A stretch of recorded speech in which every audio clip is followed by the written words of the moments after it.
Hi friends, welcome to Natural Life Story my channel. கண்ணே கண்மணியே part 1 தொடர்கதையாக இந்த கதை போடுகிறேன். ரொம்ப நல்லா இருக்குது. நான் படித்து விட்டு தான் இந்த கதை போட்டேன். நீங்கள் இந்த கதை படியுங்க, சப்ஸ்கிரைப் பண்ணி வச்சுக்கோங்க, லைக் பண்ணி வச்சுக்கோங்க. அப்போ தான் நான் போடுற இந்த கதை உங்களுக்கு இன்ஃபர்மேஷன் வரும். அடுத்த சுவாதி கேபிள்ஸ் கம்பெனிக்குரிய பதில் சார், நம்முடைய ரேட்டை குறிப்பிட்டு இருக்கிறோம் என்று கடைசி கடிதத்தை மேனேஜர் வினோதனுடைய கையெழுத்துக்காக நகர்த்தினாள் மதுரா. மேலே இந்த வாரியாக பார்வையிட்ட பின்னர் அவன் கையில் இழுத்திட அத்தனை கடிதங்களும் எடுத்துக்கொண்டு கிளம்பலானாள். வேலை நிறைய இருக்கிறதா என்று வினோதனின் குரல் அவளை நிறுத்தியது. இல்லை சார், இதையெல்லாம் உரையில் இட்டு ஒட்ட வேண்டும், அவ்வளவுதான். முகவரி கூட டைப் செய்தாயிற்று. 10 நிமிடங்களில் கிளம்பி விடுவாய் என்று கைகளை உயர்த்தி சோம்பல் முறித்தான் அவன். ஆமாம் என்று கடிதங்களுடன் நகர்ந்தாள் மதுரா. வினோதனின் பார்வை தன் மீது படர்ந்திருப்பதை உணராதவள் போன்று ஓர் சீரான வேகத்துடன் அறை விட்டு வெளியேறினாள். கடிதங்களை மடித்து உரிய உரைகளில் இட்டு ஒட்டிகையில் மனது யோசித்தது. வினோதனின் பார்வைக்கு மிகவும் நன்றாகவே தான் இருந்தான்.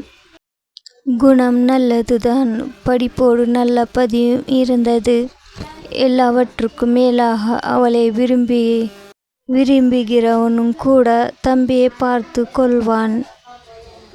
தாயாரின் பொறுப்பையும் கூட ஏற்றுக்கொள்வான். இவனை மறுப்பது மதியீனம்தான். ஆனால் ஒரு கேள்வியும் இல்லை. இதற்கு விடை மட்டுமின்றி முடிவும் இல்லை.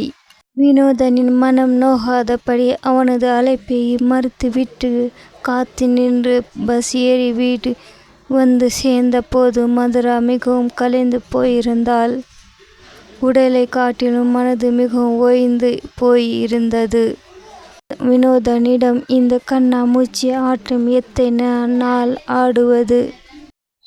அவனை ஒப்புவது முடியாத காரியம். வெளிப்படையாக அவனும் கேட்டு அவள் மறுக்க நேர்ந்து விட்டால் பிறகு அங்கே தொடர்ந்து பணிபுரிவது எப்படி சத்தியம்? வேலை விட்டு விலகினாலோ வேறு வேலை கிடைப்பது, அதுவும் இந்த போட்டிக்குள் கிடைப்பது அல்லவே. வேலை இல்லாமல் அதன் மூலம் வரும் பணம் இல்லாமல் இந்த வீட்டில் ஒரு நாள் வாழ முடியுமா? எண்ணி எண்ணி ஓய்ந்து போயிருந்த மனதை மேலும் உழைப்பதற்கென்று வீட்டிலும் பிரச்சனைகள் காத்திருந்தன. வாயிலில் நின்றபடி தெருமுனை வரை ஒரு தரம் எட்டி பார்த்துவிட்டு, தம்பி இன்னமும் வரவில்லை அம்மா என்று கவலையுடன் உரைத்துவிட்டு உள்ளே சென்று தன் கட்டிலில் சாய்ந்தார் புவனேஸ்வரி. எவனாவது நண்பனோடு அரட்டை அடித்து கொண்டிருப்பான் என்று எண்ணியபடியே உள்ளே சென்றாள்.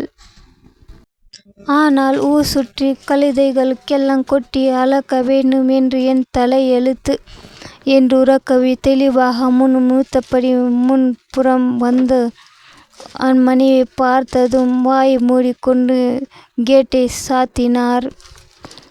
மசமசவென்று நிற்காமல் உள்ளே வந்து வயிறு பாட்டை முடியுங்கள் என்று கணவனை அதட்டி விட்டு உள்ளே சென்றாள் பெருந்தேவி. மனைவி கண்ணை விட்டு மறியும் வரையும் பார்த்து திரிந்து விட்டு மருமகளிடம் திரும்பினார் சிதம்பரம்.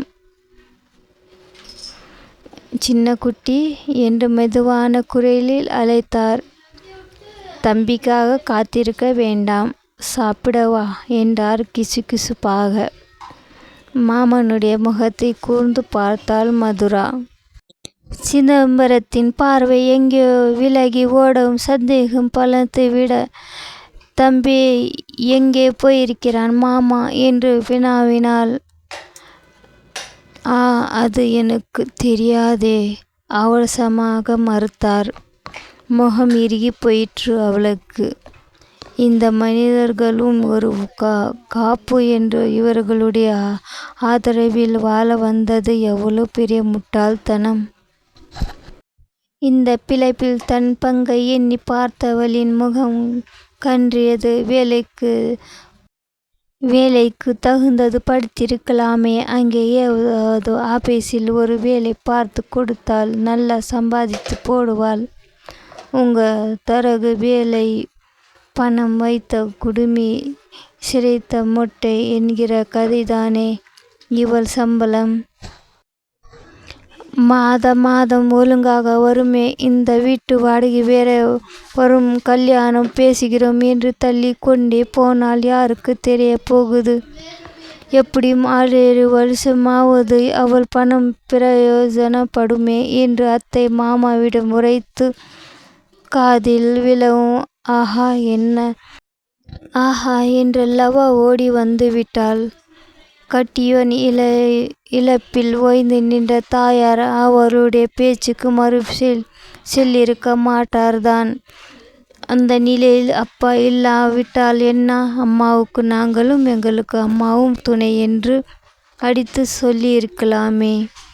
ஆனால் கல்யாணம் என்று அம்மா துளைக்க கூடுமே. இப்படி தட்டிவிட்ட ஆள் இருந்தால் நிம்மதியாக போகுமே என்று எண்ணியாவது அவளை பொறுத்தவரையில் சரியாகத்தான் இருந்தது. சென்னை வந்து இந்த 4 நாட்கள் பெருந்தவி உள்ளூர் ஓர் ஏல நகையுடன் காலி மூட்டி தான் போயிற்று என்று தனக்குள்ளே கூறிக்கொண்டு அமைதி அடைவாள் மதுரா. என்னவே ஆளுக்கொன்று உரியவன் இனி மேலா பிறக்கப் போகிறான், வருவான் என்று முணுமுணுத்துவிட்டு தன் கட்டிலில் ஒடுங்கி போவார் புவனேஸ்வரி. எப்படியோ அவள் எண்ணி வந்தது போலவே காலம் நிம்மதியாக அவளது அடிமனதில் பூட்டி வைத்திருந்த அந்த ஒரு வேதனை தவிர நிம்மதியாகவே கசித்தாயிற்று. அவள் வேண்டியிருந்தும் அதுதானே.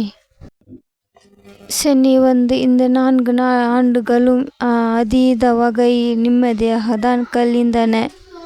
அப்பொழுது பல மாதங்களுக்கு ஒரு தரம் தம் மதுக்குட்டி ஒரு மாப்பிள்ளை பார்த்தேன் என்று தொடங்கி ஒரு சின்ன ஆர்ப்பாட்டம் செய்வார் சிதம்பரம். சில நாட்கள் சென்ற பின் ஐயோ 2 லட்சம் ரூபாய்க்கு நகையும் தொகையுமா கேட்கிறார்களே, படு பாவிகள் என்று முடிப்பார். அல்லது மாமியார் காரி படு ராட்சசியாம், அக்கா தம் பெண்ணை கட்டி கொடுத்தால் சாணம் தெளிப்பதில் இருந்து நாம் பெண்தான் செய்ய வேண்டும் என்று இப்போதே கண்டிஷன் போடுகிறாள். போடு என்று விட்டேன் என்று அளப்பார். முகவாயில் கை வைத்து களிமுற்றி போயிற்று என்று கண்ணை விரிப்பாள் பெருந்தேவி. உள்ளூர் ஓர் ஏளன நகையுடன். கதை முடிந்தது. கதை பிடிச்சிருந்தா சப்ஸ்கிரைப், லைக், ஷேர், சப்போர்ட் பண்ணுங்க. இந்த கதையை தொடர்ந்து நான் 2ஆம் பார்ட்டாக போடுகிறேன். தொடர்ந்து படியுங்கள். தேங்க்யூ ஃபார் வாட்சிங். பிடித்திருந்தால் ஷேர் பண்ணுங்கள், லைக் பண்ணுங்கள், சப்போர்ட் பண்ணுங்கள் ஃப்ரெண்ட்ஸ். லைக் பண்ணிக்கோங்க. அப்போ தான் நான் போடுற இன்ஃபர்மேஷன் எல்லாம் உங்களுக்கு வந்து சேரும். இந்த கதை தொடர்ந்து நான் போடுவேன். படியுங்க, ரொம்ப நல்லா இருக்குது. தேங்க்யூ ஃபார் வாட்சிங்.